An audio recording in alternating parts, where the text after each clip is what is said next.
Kaya, I'm Sue Tempest. Kaya, I'm Chantel Walsh, and together we're working on Metronet Lakeland Station artwork.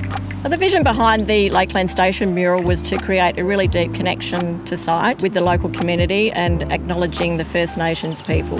Together we researched local Noongar history and incorporated design themes of Dekanbana, which is flora and fauna, Kiep, which means water, and Biddy, meaning path. We work with the local Noongar reference group, the Binjarab artists at the Winjan Community Hall, and we also work with school students at the Lakelands Primary School in a series of collaborative workshops. The word Yarkanup is really integral in the overall artwork piece.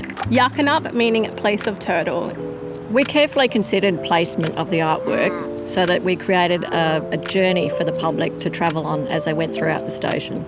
I would like people to feel proud. Not only are we representing First Nations culture, but a place as well for Indigenous people to see culture up on a wall in a contemporary way and, have that connection back to site. I think it looks amazing and I hope everyone enjoys it.